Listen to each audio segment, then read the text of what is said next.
Okay, so here we are then. It is, goodness forbid, February 24th, 2022. We were in the middle of our four-part series on the Antichrist. We got to do parts 1 and 2, and we were going to pick that up tonight. But because of breaking news, we decided to do this special sort of breaking news Bible prophecy update based upon the events of last night. For those of you that are joining us and haven't been watching the news, Russia invaded Ukraine last night. And as a result of that, we are in a position where we are actually seeing Bible prophecy being fulfilled. And so one of the questions that's really being raised by these particular actors being involved in this type of an involvement is whether or not we are looking at something that's been described already some, goodness forbid, 2,600 years ago in the prophetic book of Ezekiel in the Old Testament, Ezekiel chapter 38 and 39. So I thought I'd do a special teaching tonight, and we're calling this one the Ezekiel 38, chapter 39, Gog-Magog War. And it's one, I think, of one of the more complex areas of Bible prophecy to teach because there's so much sort of controversy and back and forth about who the actors are. So just to update, last night at about 10:30 p.m. Eastern Standard Time here in the United States, down at Miami Beach, President Putin of Russia sent in the military and began bombing the Ukraine, disputing over whether or not Ukraine should be a part of Russia as it was during the former Soviet Union. And it was interesting to note that shortly after the bombing, while the United Nations General Assembly and Security Council was meeting in an emergency session, and the head of the United Nations Security Council, the chief there, I forgot the title of the guy, he basically pleaded. He was like, please, I beg you from the bottom of my heart, please stop the invasion. I beg you. It was like a love letter from a forlorn teenager who had been dumped by her boyfriend or something like that. And, for those of you that don't know, Vladimir Putin is a Cold Warrior, former KGB agent under the former Soviet Union. The guy's from the military. He's very polished, very much unlike any of the other Soviet leaders that came across as cartoonish, buffoonish, overweight, bald, thinking back into the 1960s, Nikita Khrushchev, the bald-headed, fat, kind of obnoxious, poorly educated sort of factory worker turned chief of the Soviet Union, who took off his shoe during an address to the United Nations Security Council and pounded on the podium, making a fool of himself and the Union of Soviet Socialist Republics, USSR back then, and said, "We will bury you." And then in the 1970s, he was replaced with whom? Leonid Brezhnev. Remember that guy, Steve? Leonid Brezhnev. He had the bushy eyebrows, about 3 inches thick. Again, overweight, looked like a grizzly bear stuffed into a suit. Kind of cartoonish, kind of buffoonish, and almost like a cartoonish, villainish bad guy. Whereas now we have this guy, Vladimir Putin, who's been, the head of the newly emancipated Russia after the fall of the Soviet Union for how long, Genevieve? 18 years has he been the head of the, Russia? I mean, I would imagine he's a guy with background. He's very athletic. He actually plays classical piano, very well educated. And unlike Nikita Khrushchev or Leonid Brezhnev, who preceded him in international crises involving Russia and the former Soviet Union, Vladimir Putin is not given to hyperbole, and he's not given to emotional statements like Khrushchev, "We will bury you," and whatever, and then he backed down during the Cuban Missile Crisis and gave John F. Kennedy his biggest win ever. And Leonid Brezhnev, the Cold Warrior from the 1970s, all the different threats never came to pass. Putin doesn't seem to be from that ilk. He's the type of guy that seems to mean what he says and says what he means. He's very low-key, very reserved, very unemotional. And so what was most disturbing is while I was watching, because I had gone to bed and then I kind of woke back up, get something to drink, turned on the TV and saw, hey, the World War III is about to start. And as I was watching, I noticed that, again, the General Assembly or the Security Council was meeting in an emergency session, and while they were meeting on television, Vladimir Putin goes on television in Russia and gives an address. And during his address, he was very calm, very reserved, very non-histrionic, very non-hyperbolic, and he said, if anybody is thinking about intervening to help Ukraine out, read sending a message to the United States of America and the West, he said there will be a response unlike any in history. There is no question to any serious political commentator that what Putin was saying is that if you guys get involved and try to stop us, we'll nuke you.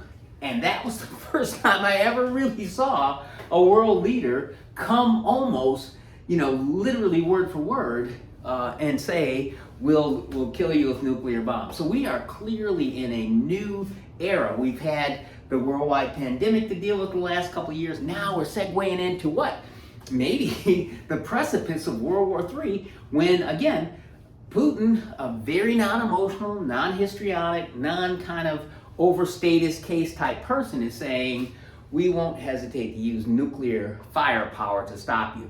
And I noticed that, our President Biden didn't even get out of bed. I mean, it was past his bedtime, so he couldn't get out of bed to give a response to Putin last night. And they were like, well, he'll do it tomorrow at noon when he wakes up. And then at noon he couldn't do it, so they delayed it to 1:30. And when he did give his address, it was kind of sad and pathetic. It was almost like, your doddering old grandfather getting up and, we're not gonna take it. And it's just, if you have a conspiratorial worldview, it almost seems as if all these things were arranged, that, the Trump White House ended, even President Obama, could have given a more, vitriolic and enthusiastic, response to the Russian aggression of last night. And it just seemed like Biden, combined with the United Nations, it was pathetic and weak.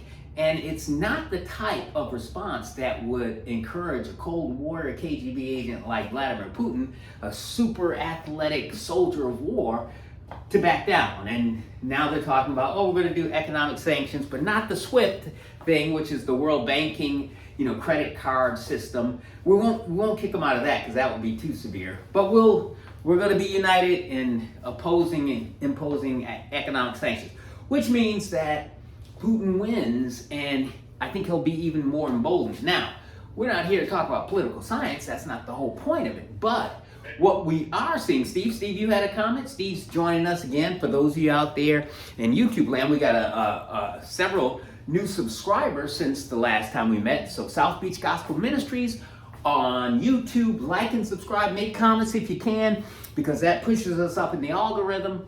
And you can also find South Beach Gospel Ministries on Facebook, where we post our link to our YouTube page. So those of you that haven't yet, like and subscribe so we can get out to more people as we are in the last few days, Jen. Who knows how much time we have left until Putin nukes us or nukes, somebody. And clearly, if you look at the book of Revelation and you look at Ezekiel chapters 37, 38, and 39, there is no question that the Bible, thousands of years in advance, was predicting a nuclear conflagration. Mm-hmm. And so, Steve, you had a comment out there in Dothan, Alabama. Steve, coming to us live.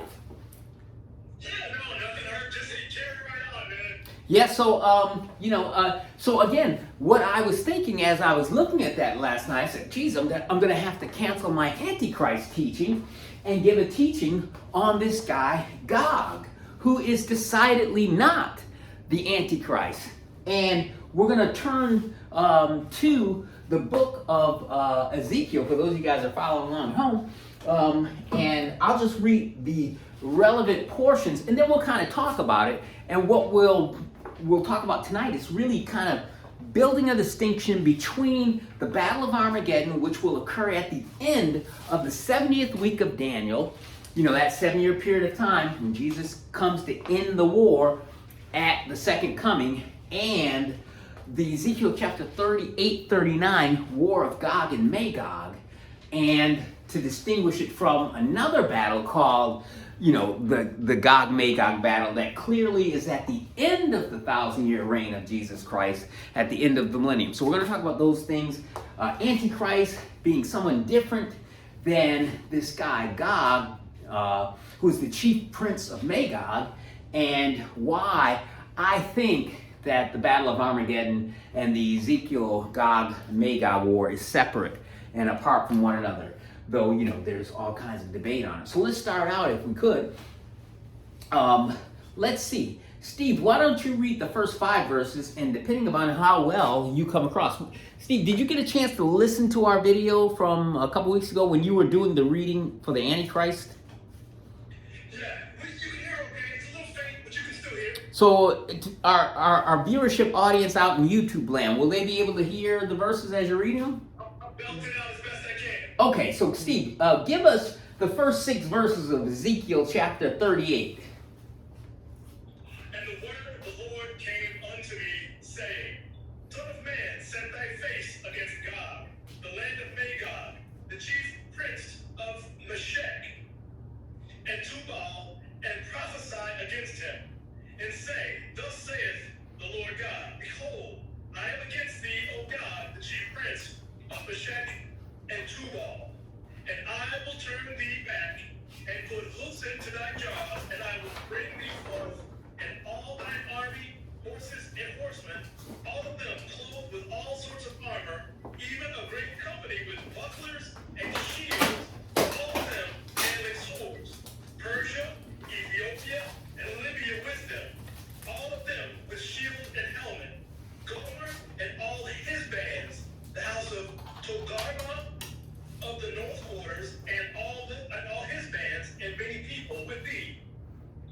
Okay, Steve, that's that's excellent. Steve, read to us about this guy Gog, who is, we're told, the chief prince of Meshech and Tubal, and it says that, Son of man, set thy face against Gog in the land of Magog, the chief prince of Meshech and Tubal, and prophesy against him, and then say this, Behold, I am against thee, O Gog, chief prince of Meshech and Tubal. And it says, God is now speaking prophetically to this leader who is the chief prince of Meshech and Tubal. I will turn thee back and put hooks in thy jaws, and I will bring thee forth, and all thy army with thee. And then it goes on to say, more importantly, that Persia, Ethiopia, Libya with them, and all of them with shield and helmet. Verse 6, Gomer and all his bands, and the house of Togarmah of the north quarters, and all his bands, and many people with thee. So the question is, who is this guy Gog, and what is Magog, and what's Meshech and Tubal? Now, from a biblical standpoint, in Genesis chapter 10, we find out that in verse 2, Noah has a grandson by the name of Gog. And the term Magog seems to be making reference to a group of people, but clearly Ezekiel chapter 38, obviously coming, millennia after Noah, isn't referring to the son or the grandson of Noah. But again, sometimes we see titles that are used sort of like as a formal name. I don't think that this leader of this coalition that includes, according to Ezekiel chapter 38, verse 5, Persia, Ethiopia, Libya, Gomer, and the house of Togarmah is the literal grandson of Noah, but an individual who was given a title which, when you look at what it really means, the term God means chief or head or ruler or boss man. And so we see that the term Persia clearly is making reference to modern day Iran. We see that Ethiopia is also referred to in some translation as Cush, making reference to maybe black African countries of North Africa. Libya was referred to as Put. Again, North Africa is being referred to. And then there's Gomer.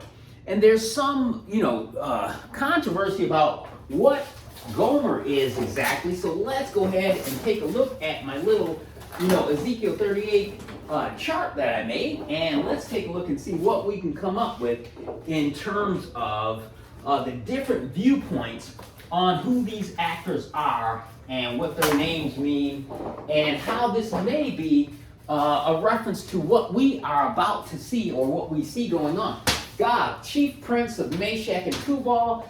It has been the opinion of many Bible scholars that this reference to Meshech and Tubal is making reference to Turkey and making reference to an Islamic coalition of nations.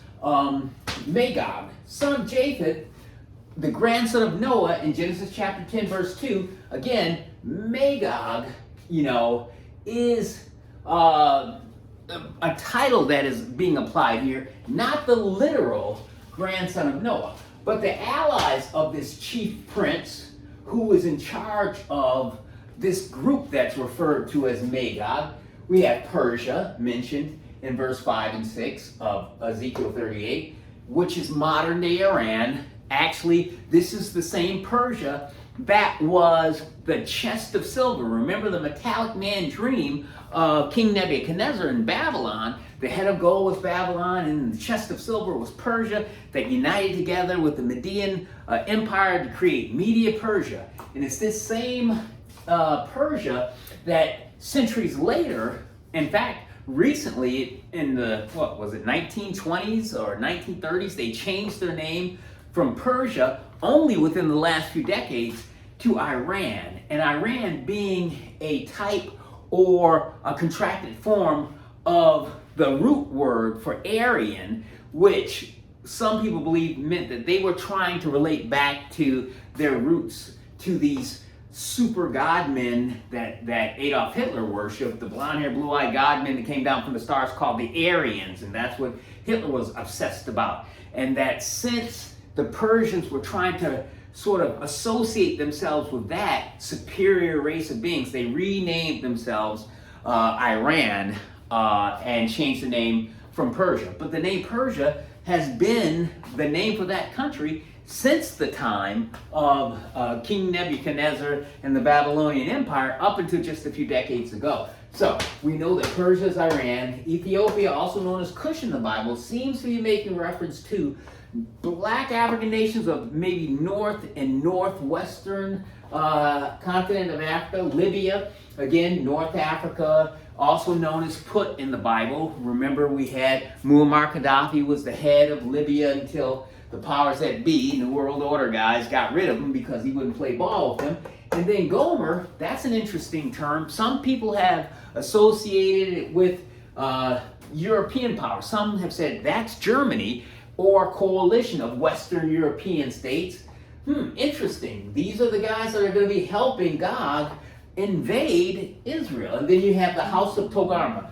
And that is where we get what we have, interestingly enough today, Genevieve. We have it, and you as a former military retiree know that when the Soviet Union broke up, they had under their control not just the Caucasian people, the Russians who were associated close relatives with the Ukrainians. I've got Ukrainian friends and Russian friends, and they both kind of look the same and talk the same and have the same accents. But the former Soviet Union had expanded so much post-World War II that it started absorbing into it smaller republics that were really Islamic states. And you would think that the communist Soviet Union, which promoted godless atheism, could never cohabitate with Islamic republics. But to expand their power, they were absorbed into the former Soviet Union. And when the Soviet Union broke up, we were left with all of these different now independent republics that are still possibly part and parcel of the former Soviet Union sphere of influence because of the economic aid that can be given to them and the former military and political power that was held over them. So it is the opinion of many that this phrase, the House of Togarmah, is making reference to, interestingly enough, a Islamic coalition of smaller states under the control of Russia, just like they had been under the former Soviet Union that fell apart in 1991, was it? I know 89, the wall fell down. I guess Soviet Union fell apart in late 89, like December of 89, and then the rest of the Soviet bloc fell apart in 1991. But Again, House of Togarmah, I would submit to you, Turkey, Armenia, Kazakhstan, Kyrgyzstan, Uzbekistan, Turkmenistan, Tajikistan, and possibly even Afghanistan. How about that for all the stand boys, Steve? Did I do a good job of that? I handled the stands pretty good. Okay, so that would tie in nicely and neatly to the argument that the verse that Steve read that says God is saying to Gog, the chief prince of Meshach and Tubal, which is this Islamic coalition of states, Islamic being Muslims. Muslims' great enemies are who, Steve? Who are the chief enemies of the Muslims, religiously speaking? Israel.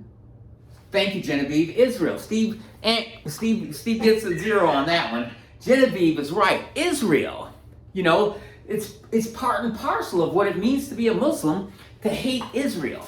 So it makes sense that they would want to be part of an invading force to attack and to disassemble and overcome Israel. And so it is the argument of some people that what this passage is making reference to is that a coalition of states, including a coalition of Islamic states that already have an interest in destroying Israel for religious purposes, are going to join up with Gog, the chief prince of Magog and Meshach and Tubal, in the land of Magog, that this Gog would be the leader of the nation of Russia.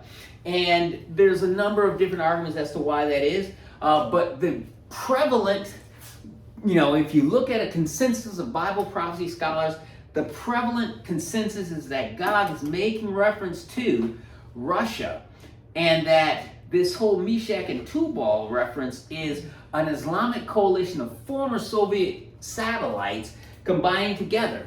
And that when we read here, thus saith the Lord God, I am against thee, O Gog, chief prince of Meshach and Tubal. I will turn thee back and put hooks into thy jaws and bring thee forth.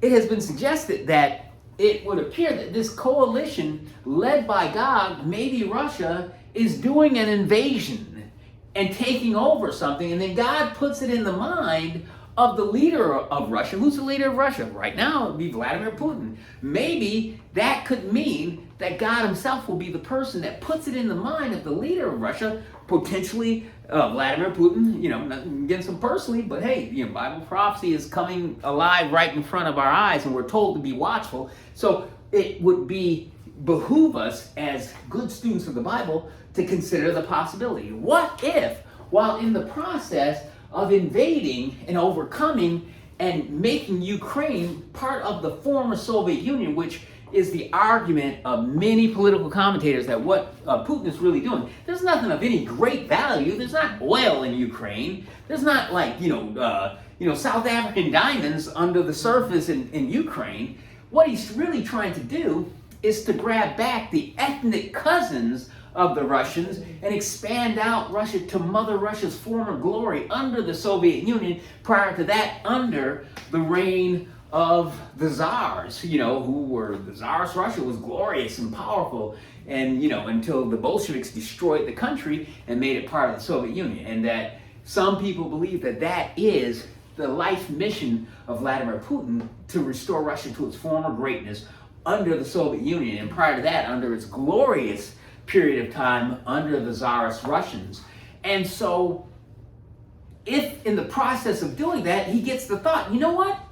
I got my military all hyped up. I got my nukes ready to go. We might as well make a U-turn and go directly, instead of going northward or a little bit southward into Ukraine. Now he's going to turn around and go directly southward into Israel, because if you look on a map, and Genevieve, we got a map back here behind you, which I'm going to grab.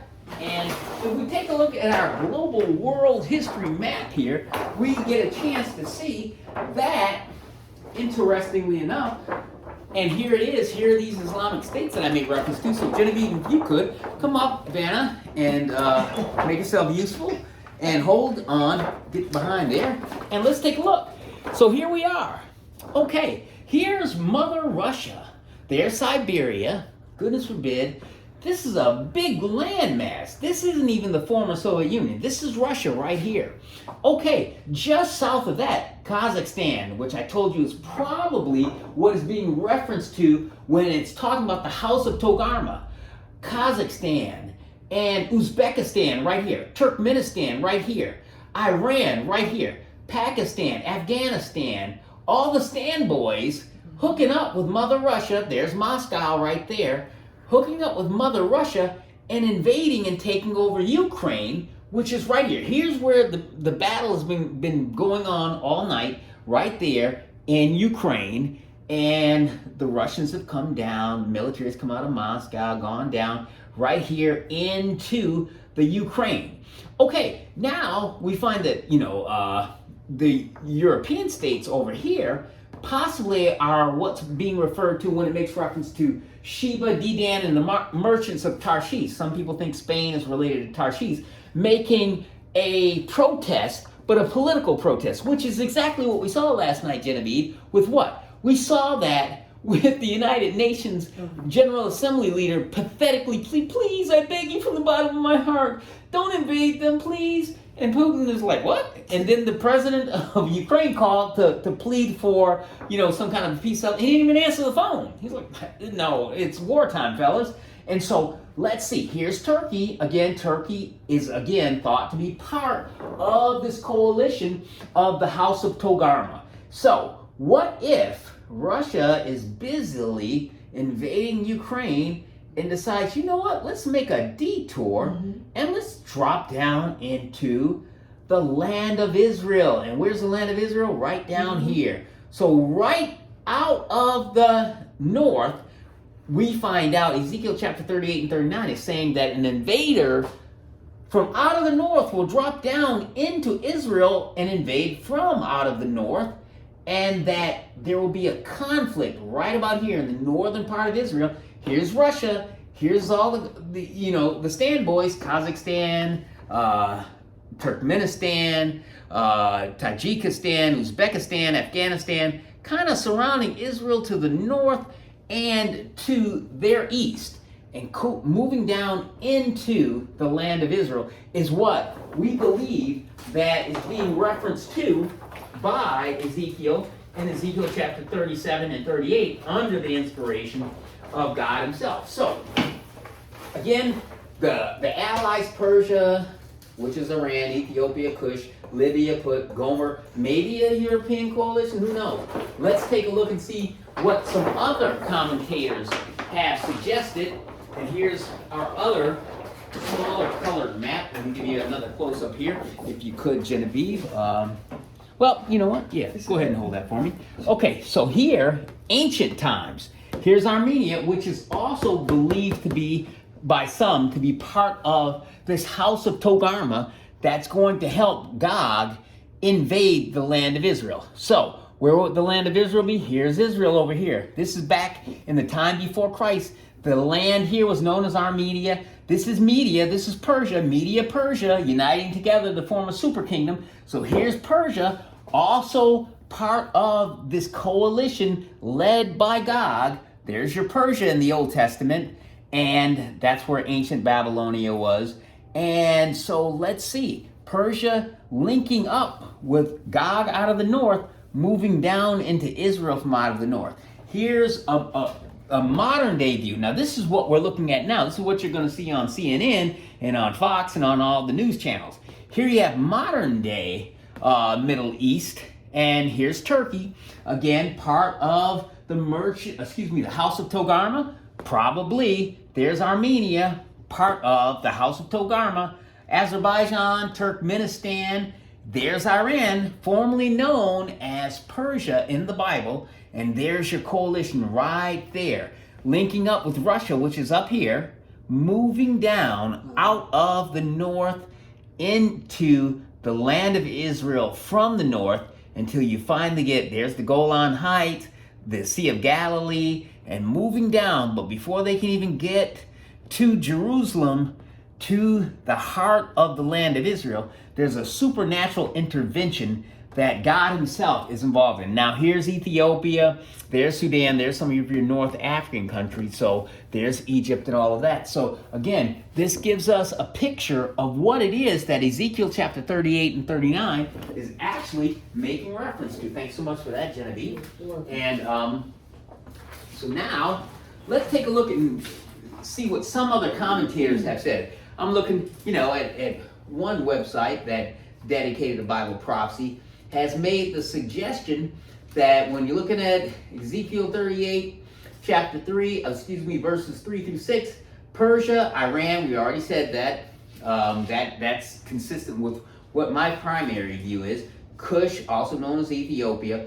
This commentator says this is the land south of Egypt, usually translated Ethiopia. Originally, Cush referred to a piece of territory lying between the second and third cataracts of the Nile. Later, it became a broader area known as Nubia.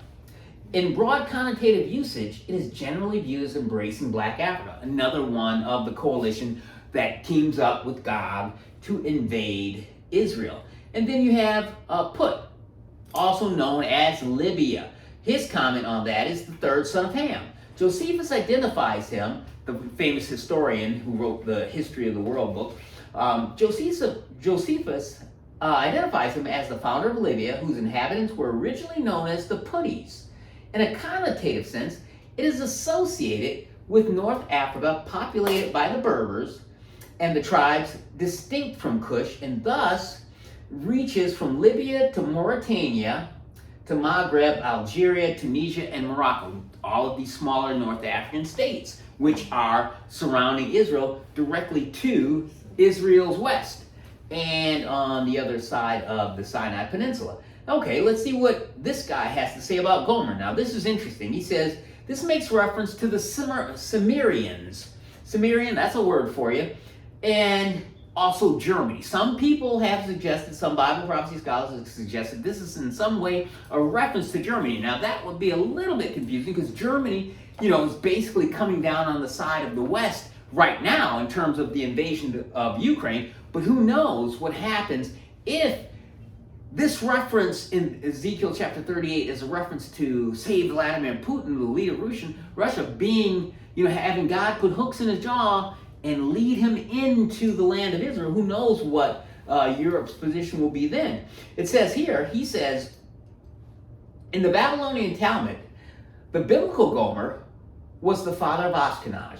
And this is rendered Germania or Germany. Gomer is also associated with the people referred to in non-biblical sources as the Cimmerians, also known as the Akkadians, Gemeria, Greek Chimeria. The Akkadians were one of the superstates founded by the original world emperor Nimrod. Okay, and so it goes on to say, he says, these people eventually established themselves in the Rhine and Danube valleys, which is where Germany is. Rephath, another son of Gomer, is identified by Josephus as associated with the Paphlagonians. I don't know who they are, neither do you guys, so we'll move on. Let's go down and see what he has to say about Togarmah.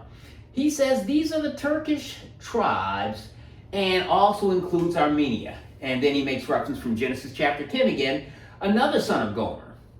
The Assyrians called them Trigemu, a name derived from the Hittite city of Togarmah and carried into the classical times as Guarina or Gurun, 70 miles west of Malatya. The city was destroyed by Sennacherib in 695 BC. Josephus, again, the famous world historian, refers to them as the Phrygians. The Armenians still refer to themselves to this day as idiomatically the House of Togarmah. So Kim Kardashian and the Kardashian clans, their dad, Robert Kardashian, was an Armenian American. So that's what the Armenians look like. Kind of looks a little bit like maybe, a blend between the Iranians and maybe a Middle Eastern look. But, Kardashians, those guys, those are Armenians. Okay, and so it goes on to say that, some Armenians to this day refer to themselves as part of the House of Togarmah. Although they are only one of the Turkic people descending from these ancient tribes. The tribal associations also appear to include Turkey and Turkestan. Turkmenistan. So Turkey is clearly involved. Now, Turkey a few years ago tried to get into NATO, and again, Russia was objected to that. And it seems to be suggesting here in Ezekiel chapter 38 that as Turkey vacillates between associating with Western military powers and Russia, that at the time of the invasion of Israel, it's going to side with the Russians, if in fact Russia is who is being referred to by the term Gog and Magog. Now let's take a look at Meshech and Tubal. This commentator says this is ancient Anatolia, also referring to Turkey. So many of these smaller names here is what we now today consider the larger area known as Turkey. And again, it makes reference to the fact that the sixth son of Japheth was named Meshech, identified with the ancient Muski of the Assyrians in the Muskoi of classical Greek writers. The Assyrian inscriptions describe them as inhabiting Phrygia in northern Anatolia, which is today's modern Turkey. Herodotus, another historian, identifies these as the Muski with the mountains southeast of the Black Sea or northeast part of Turkey. Josephus also identifies the descendants of Meshech as dwelling in eastern Turkey. So clearly we're talking about the Turks, but many also link the names with Muscovy and the name for Russia. The capital of Russia is what? Moscow. So it does seem like we've got some historical hints combining together with our Bible prophecy text to give us a picture of what we might be seeing here today with the modern day nations of Turkey, Russia, and the former Soviet Islamic states that are now part of independent republics that are still under the control as shadow satellites of the former Soviet Union or Russia. And Tubal, the fifth son of Japheth and the brother of Meshech in the 9th century BC, it says Assyrian inscriptions refer to them as Tubal, west of Meshech in eastern Anatolia. Geographical neighbors say they became allies against the Assyrians in 713 BC, so on and so forth. They were also known as the Moski and Tubarini. And again, so we see that these names are associated with what we might be seeing in our map today surrounding the conflict between Russia and Ukraine. And again, if suddenly, all of a sudden, Russia decides, you know what, since we're in a military and an aggressive mood, we just threatened the United States of America's weak President Biden with a thermonuclear response if they try to intervene. And guess what? Nobody from the United States or Britain or anywhere else in the West has dared to intervene militarily. Now, I've heard that some troops have been moved into some Western European states and some states near Poland and so on and so forth to sort of protect the interests of some of our friends in Eastern Europe. But nobody has done anything directly because I do believe they are afraid of Vladimir Putin, man. He's a bad dude, and I think they understand that. So, again, sitting on the sidelines, this commentator makes reference to Sheba and Dedan and the merchants of Tarshish, making reference when it says that in Ezekiel chapter 38, verse 13, it says, Sheba, Dedan, and the merchants of Tarshish, with all the young lions thereof, shall say unto thee, Art thou come to take a spoil? Hast thou gathered thy company to take away a prey, to carry away silver and gold, to take away cattle and goods, and to make a great spoil? In other words, these guys, Sheba and Dedan, and the merchants of Tarshish, are basically doing what the United Nations and the United States and Canada and France have done. They've complained politically, but aren't doing anything militarily.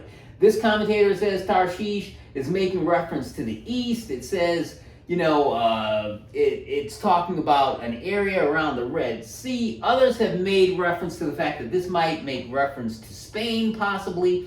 And so it's up in the air as to what, these names really mean. We can't know with absolute certainty. So we put it out there. But let's go through the rest of the critical verses in these two chapters. And then I'm going to spend the remainder of our time kind of talking about where I think, based upon, what we see in Bible prophecy, that this war of Gog and Magog will fall in terms of a timeline. When will it happen? Where on our prophetic timeline chart which we see, which we have laid out for us right here. So let's go on and finish up our verses. So we pick it up. Verse 9, it says, Ezekiel chapter 38, thou shalt ascend and come like a storm, making reference to this coalition led by Gog. It says, thou shalt be like a cloud to cover the land, thou and all thy bands, and many people with thee. And then verse 10, it says, thus saith the Lord God, it shall come to pass that at that same time shall things come into thy mind, making reference to this leader, Gog, and thou shalt think an evil thought. And it almost seems like, just like in 2 Thessalonians chapter 2, God is the one that causes his evil thought so as to have an excuse to destroy his enemy, who is now attacking Israel. It says, and thou shalt say, verse 11, I will go up to the land of unwalled villages, and I will go to them that are at rest, and that dwell safely, all of them dwelling without walls, and having neither bars nor gate, to take a spoil, to take a prey. And then verse 13, we made reference, Sheba and Dedan and the merchants of Tarshish, with all the young lions thereof. Some people think that makes reference to Great Britain, and the young lions are what? The young nation states that came from out of the former British Empire. United States of America, Canada, Australia. That is one of the interpretations, that these are a Western coalition of nations that don't do anything more than pose a verbal and weak objection, but won't do anything militarily to protect Israel against this invasion from the north, led by potentially Russia and a group of Islamic states and Turkey. And then it goes on to say, verse 14, in that day when my people Israel dwelleth in safety, shalt thou not know it? And verse 15, thou shalt come from out of thy place of the north parts.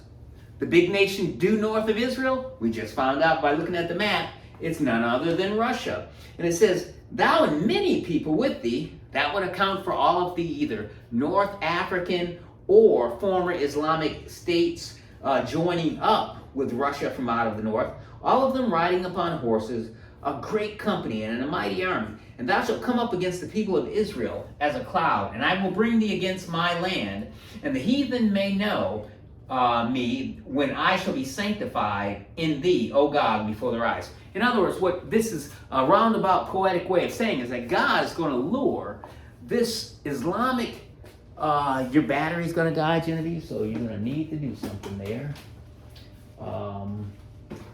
Steve, you still with us? Okay.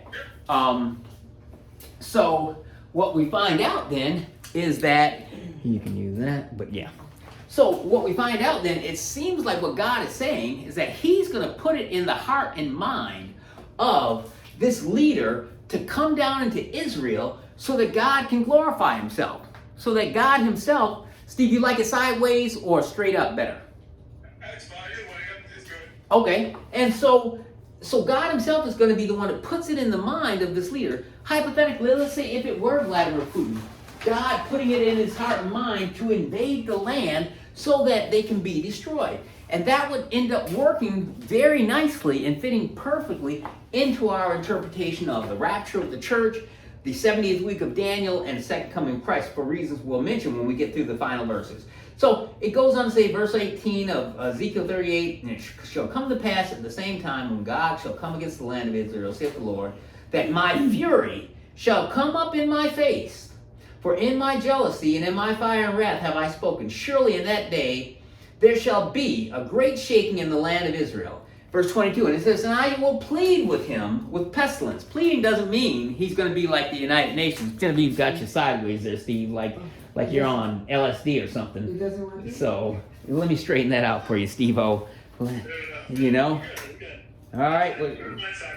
Okay. All right. So let's turn Steve sideways, and there you go. Can you see it? Is that better, Steve? Genevieve, why don't you take care of this for me? Okay. All right. So it does seem like what the term plead means to debate with. I was trying to get it up. But okay, that's okay. I will plead with him doesn't mean he's going to be like the United Nations begging and asking, would you please do this? Meaning he's going to draw them in. It says, thus I will magnify myself and sanctify myself. And then we'll skip over to verse 39 and find out exactly how God goes about sanctifying himself and magnifying himself. And it says, verse 39 and verse 1, it says, "Therefore, thou son of man, prophesy against Gog, and say, Thus saith the Lord God, Behold, I am against thee, O Gog, the chief prince of Meshech and Tubal, and I will turn thee back, and leave but a sixth part of thee, and I will cause thee to come up from the north parts," again, Russia due north of Israel, "and will bring thee upon the mountains of Israel." Verse 4, "And thou shalt fall upon the mountains of Israel, thou and all thy bands." What's going to happen to this mighty Islamic coalition of nations led by Russia? Well, verse 6 says, "I will send fire on Magog, and upon them that dwell carelessly in the isles, and they will know that I am the Lord." Some commentators have said God is going to supernaturally destroy this Islamic coalition of states with his own thermonuclear firepower and destroy them. But some others have suggested that at the same time, those dwelling carelessly among the isles is making reference to the West, the United States of America, on the other side of the world, on the Atlantic and Pacific seaboard. Well, hey, it's not our problem. Israel is got their own problems. Maybe God allows the Russians to release their nuclear weapons as a final act of defiance. As they're invading Israel, the nukes get launched from the former Soviet Union and takes out those dwelling carelessly in the isles, and God allows it to happen, destroying the United States of America, Canada, the Western powers. We don't know for sure, but some Bible prophecy commentators have suggested as much. And then it says in verse 7, "I will not let them pollute my holy name anymore." Thank goodness for that. "And the heathen shall know that I am the Lord, the Holy One of Israel." I think about the Islamic control of the Temple Mount and the Dome of the Rock and the Al-Aqsa Mosque, these Islamic temples on the platform that held and supported the first and second temple of God that Jesus walked into himself, now being controlled by the God of the crescent moon who hates the Christians and the Jews. And I'm like, but God, why do you let this happen in your holy city? Well, we find out, he says, I'm not going to let it happen anymore after Ezekiel 38. And then in verse 11 it says, "And it shall come to pass that in that day I will give unto Gog a place there," northern Israel, "of graves in Israel, the valley of the passengers on the east of the sea, and it shall stop the noses of the passengers, and there shall bury Gog and all his multitude, and they shall bury Gog and all his multitudes, and they shall call it the valley of Haman Gog." In other words, God's going to destroy all those soldiers, and their bodies are going to stink. But it does seem to make reference to some kind of thermonuclear or radioactive firepower, because it says, verse 12, "And 7 months shall the house of Israel be burying of them, that they may cleanse the land." Is that some type of radioactive fallout? Did somebody launch nuclear weapons that got supernaturally caused to turn and hit the invading Russian coalition and destroy them? And then their bodies were radioactively contaminated, so that the following has to occur. This is odd. Verse 15, when you consider it was written 2,600 years ago, far before nuclear firepower was created. And it says, verse 15, "And the passengers that pass through the land," the northern part of Israel in the mountains, "when any seeth a man's bones," where are their bones? Because their flesh got incinerated by the thermonuclear heat. You know, that's what a neutron bomb does, right, Genevieve? It will basically, since we are 75% water, basically the heat causes you to boil, right?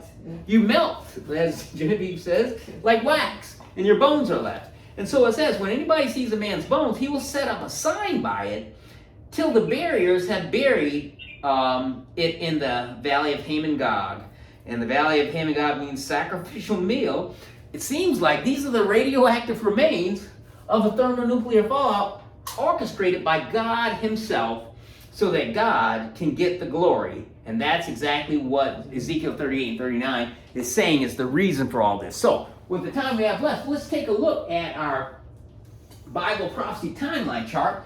And so we've already looked at some of the actors and we've talked about who we think they might be. Now let's talk about the timing, because that's another critical issue. What is the timing of all of this? I stumbled across an interesting timeline chart. There are, as many different, opinions or suggestions as when the timing of this event will be.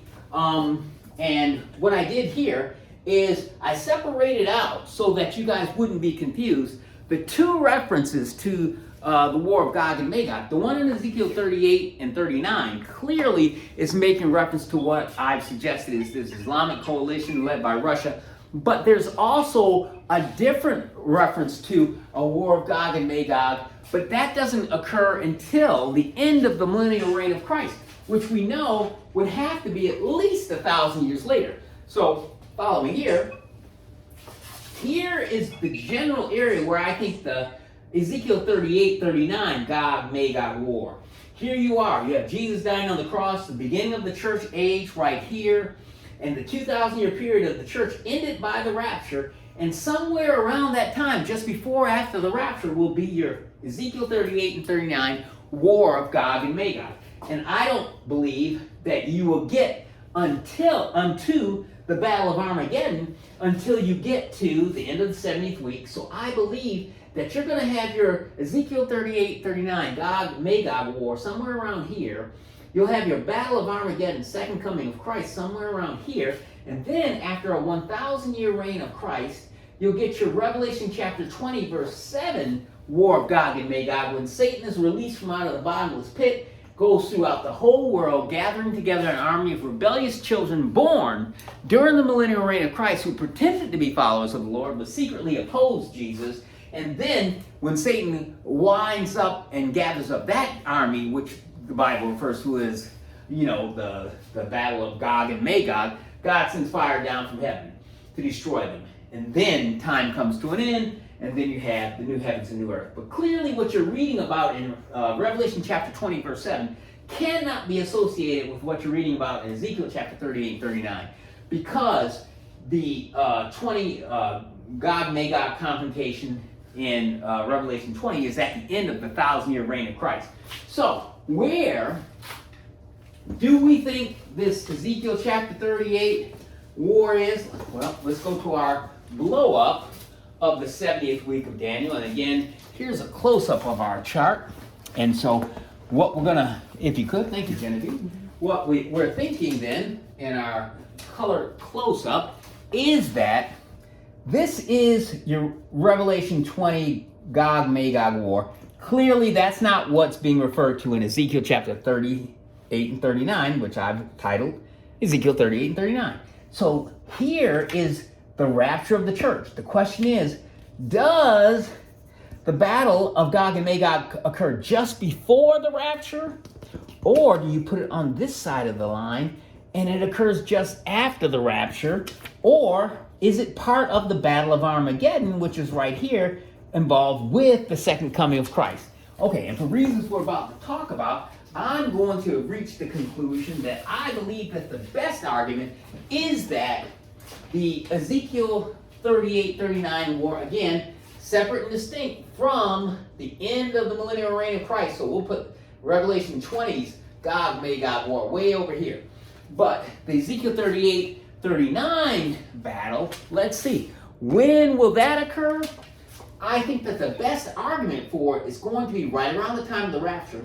But the reason why I think that it would make more sense for it to be before the second coming, before the 70th week of Daniel, but after the rapture, is that without question, Genevieve, the next two big events on the Bible prophecy timeline chart are this: the rapture of the church and the War of Gog and Magog.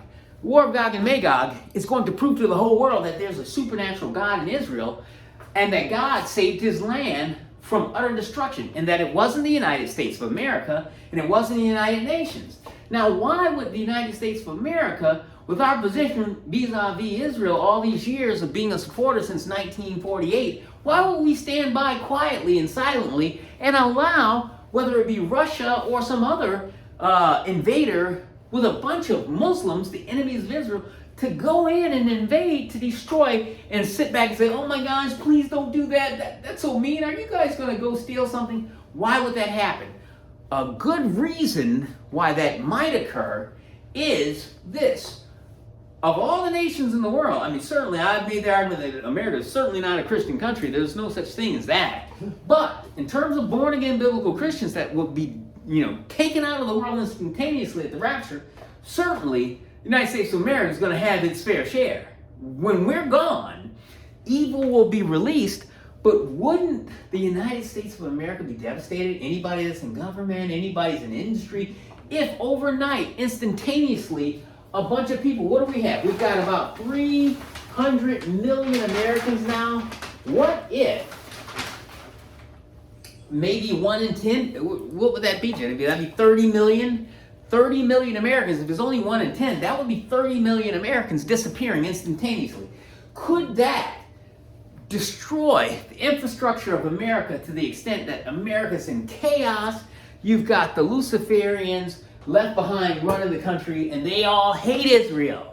So all the born-again Christians that are putting political pressure on both the Democrats and the Republicans to support the nation of Israel, because we're Bible-believing Christians, and we know that we'll get a blessing if we do that, once we're gone, would that remove the sociological/political impetus for political leaders in the United States of America to have to be the supporter of Israel? So that, again, stated differently, once all the Christians, the real born-again Christians, are raptured out of the United States of America, wouldn't that make it easier for what's left behind of ungodly, unbelieving is in America? And I already see the hatred for Israel in many groups, even some that call themselves religious groups, the anti-Semitism, the Jews are trying to take over the world. Those crazy Bible-thumping fundamentalists are worshiping Israel. Once we're gone, the chief best friend of Israel, I would argue, will be gone as well. And so, here we go.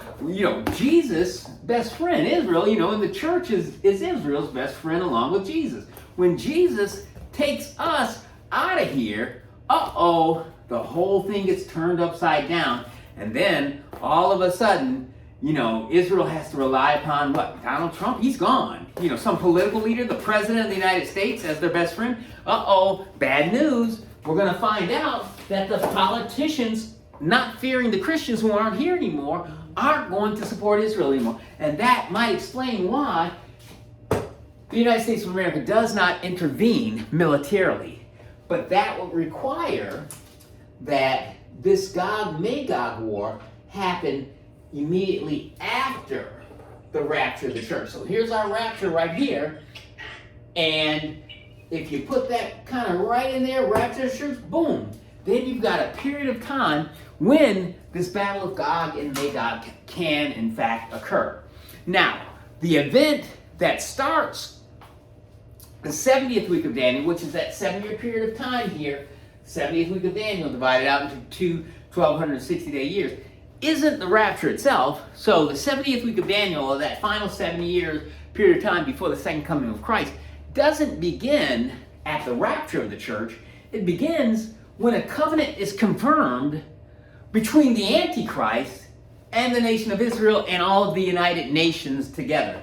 We see in Daniel chapter 9, verse 27, a covenant is confirmed for 1 week. Steve, jump over to Daniel chapter 9 and read for us verse 27, and that'll give you what I'm really talking about. In Daniel chapter 9, verse 27, we find out that there's a 7-year peace treaty, which I believe is contiguous with the 70th week of Daniel. Halfway through that 7-year period of time, Antichrist, who has confirmed this covenant, breaks it by going into the temple and declares himself to be God.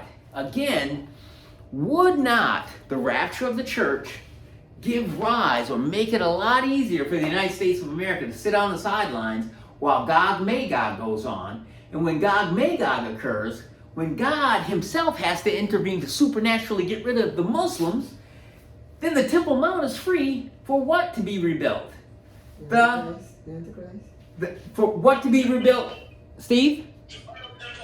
The final temple. The temple can be rebuilt on the Temple Mount. Right now on the Temple Mount, is the Dome of the Rock and Alaska Mosque, Islamic shrines. There's no way the Muslims are going to sit by silently while Israel rebuilds the temple of the Jewish God while they sit by and watch. Unless God supernaturally intervenes and says, remember, I'm not going to let them defile my holy place anymore. He's going to cleanse the land. It would make perfect sense if the Islamic invaders teaming up with Russia to come and destroy Israel gets supernaturally taken out by God himself, which now opens the door to a number of things. The rapture has already occurred, so the United States of America didn't intervene and use our nuclear firepower to stop the Islamic invasion, the Ezekiel 38-39 war. That's why we sat on the sideline, because the rapture already occurred. Once the invasion occurs, God supernaturally destroys Russia, ancient enemy of Israel, and all of the Muslim nations that teamed up to help. And what's left behind? A non-Islamic world, a weakened United States of America that's just basically a verbal puppet with no firepower. And this would immediately give rise to a new leader to take the place and bring peace to the world. And that leader, I will submit to you, is going to be the Antichrist, who we've been studying for the last couple of weeks. The Ezekiel 38-39 war and destruction of Israel's chief enemies, the Muslims and the Russians, who have also been their chief enemy, would immediately give rise to a new man stepping in to bring peace. Where the church used to negotiate and broker on behalf of Israel through the United States of America for Israel's benefit, maybe this new leader, who is part of the from the people of the Prince who shall come. Steve, read verse 9 through 24. Go through all four of them. Daniel 9, 24 to 27. Yes. 70 weeks are determined upon thy people and upon thy holy city, to finish the transgression and to make an end of sins, and to make reconciliations for iniquity, and to bring in everlasting righteousness, and to seal up the vision and prophecy, and to anoint the most holy. Know therefore and understand that from the going forth of the commandment to restore and to build Jerusalem unto Messiah the Prince shall be 7 weeks and 60 and 2 weeks. The street shall be built again, and the wall even in troublous times. And after 60 and 2 weeks shall Messiah be cut off, That's not for himself. And the people of the prince that shall come shall destroy the city and the sanctuary, and the end thereof shall be with a flood. And unto the end of the war desolations are determined. And he shall confirm the covenant with many for 1 week. And in the midst of the week you shall cause the sacrifice and the oblation to cease. And for the overspreading of abominations he shall make it desolate. Stop right there. So the he that Steve just made reference to that's confirming the covenant is the Antichrist. And he's going to do it for 1 week. And we found out that a week is how long a period of time according to Daniel chapter 9? How long is that? 7 years. 7 years. A week of years, not a week of days. And so that final 17th week, we already had the first 69 weeks leading up to the arrival and crucifixion of Jesus for our sins. And then the time clock of the 70 weeks of Daniel stopped. 2,000-year church era is in the gap between Daniel chapter 9 verse 26 and Daniel chapter 9 verse 27. And then when the covenant is confirmed, that final 7 years can begin to run. I think that the covenant is going to be confirmed after the rapture of the church and after the war of Gog and Magog is over with. And so that's where I would place the probable occurrence of Gog-Magog. If Gog-Magog occurred tomorrow, if Russia decides to leave Ukraine and go straight to Israel, goodness forbid. The whole idea of being watchful for the rapture because it might catch you by surprise, nobody would be caught by surprise. I'd be like, well, there goes the Gog-Magog. I guess the rapture's any second now. I'd just be sitting there with my bags packed, kind of on the rooftop, waiting for the Lord. If Gog-Magog happens before the rapture, dude, I'm not going to work. I'm not doing nothing. I'm just going to be standing there on the roof waiting, like, okay, beam me up, because that's the next event. There's an argument here that I found interesting. Ron Rose, great Bible scholar, the Bible Answer of Prophecy book. I got like 20 different books on it, and you get 20 different opinions in the different Bible prophecy scholars. But an explanation that he gave I thought was instructive on page 95 of this book, and it says, there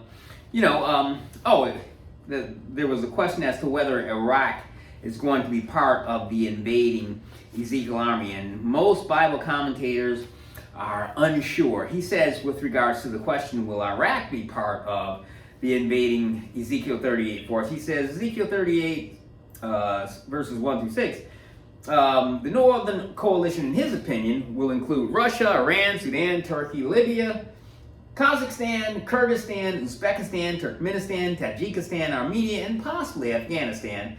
But he says Iraq is not specifically mentioned, and one wonders why not. And then he goes on to give a number of explanations about that. And, there is some argument has to be made, but we don't have time to go into that. But let's take a look at the other question that was raised that I thought was interesting when kind of reviewing for tonight's study. It says, what is the case for the Ezekiel invasion taking place after the rapture, which is my position, but before the beginning of the tribulation period? That is to say, the confirming of the covenant by the Antichrist for 7 years.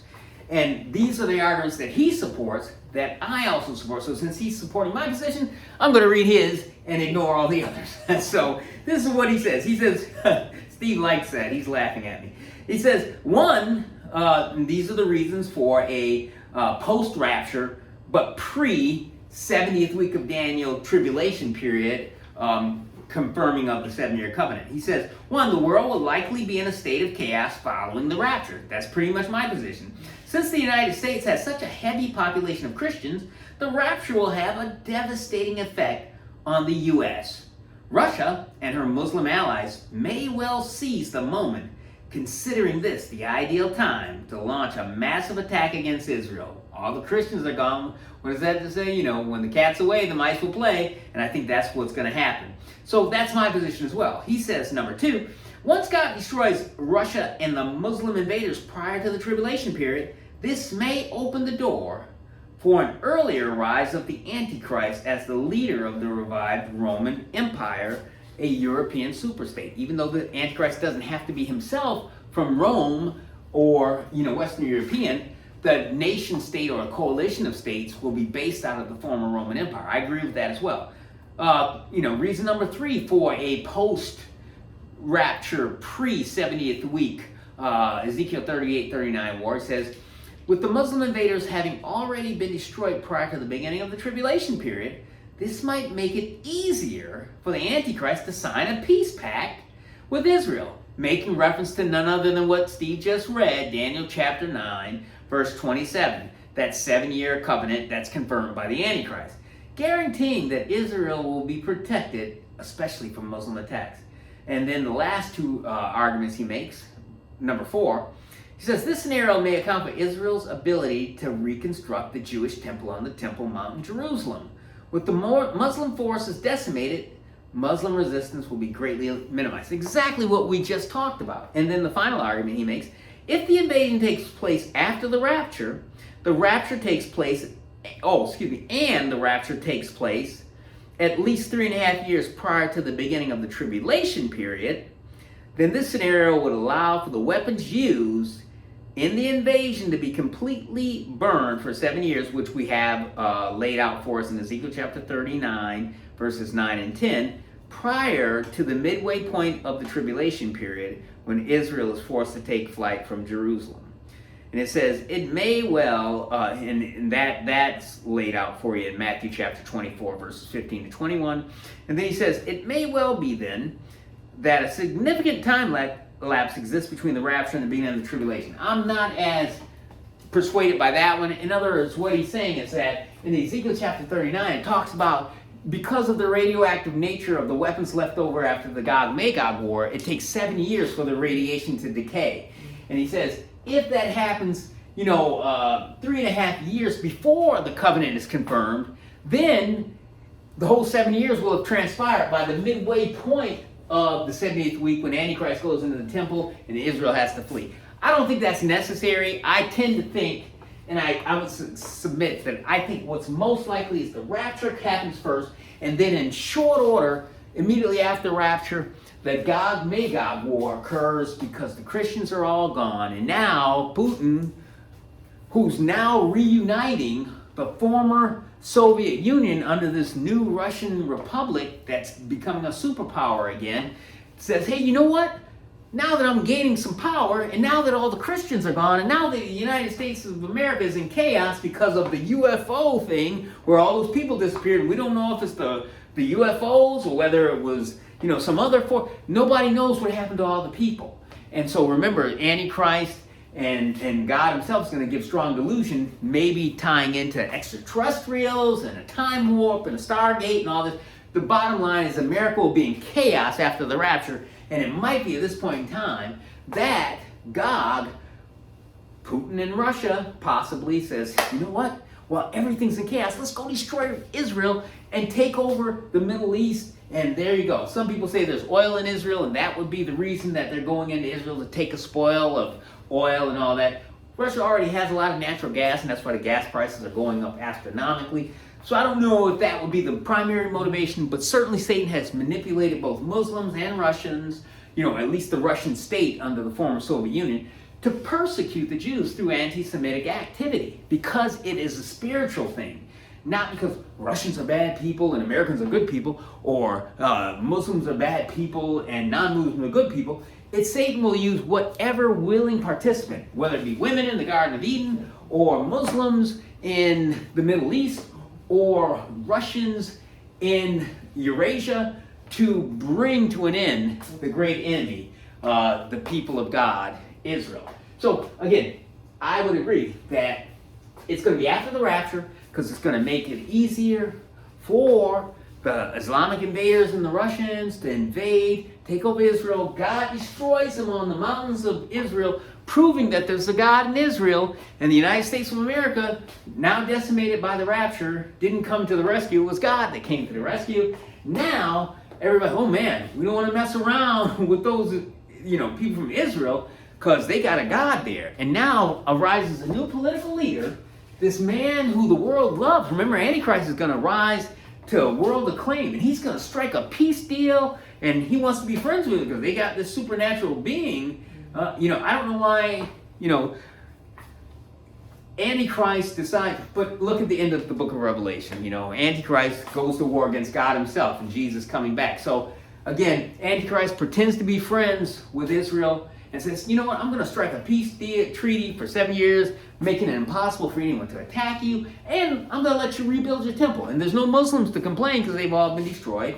And so, here you go. Shortly after the rapture, Gog-Magog War, now you've got the covenant for 7 years confirmed, Daniel chapter 9, verse 27. And 3.5 years later, Antichrist reveals himself by going into the temple. And then 1260 days after that, you got the second coming of Christ, the Battle of Armageddon, which is different from Ezekiel's War of 38-39, because Ezekiel's War of 38-39, we found out, involves only these limited individuals: Persia, Ethiopia, Libya, the House of Togarmah, an Islamic coalition of former Soviet states.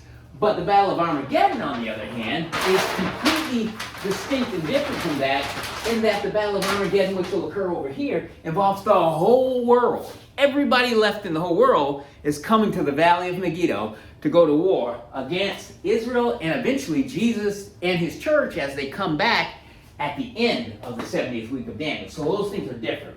Jesus sets up his millennial reign, and after 1,000 years reign with Satan locked up in the bottomless pit, he's eventually released from the bottomless pit, and that's when your Revelation chapter 20, verse 7, Gog-Magog War, which is a different conflict, occurs. Satan gathers together all the rebellious children born during the millennium to attack Jesus, who is on the Temple Mount in Jerusalem. God sends down fire out of heaven, destroys him, ends space-time, the world is burned up, a new heaven and an earth will appear after the great white throne judgment. So, there you have it. We have events going on right now, even as we speak.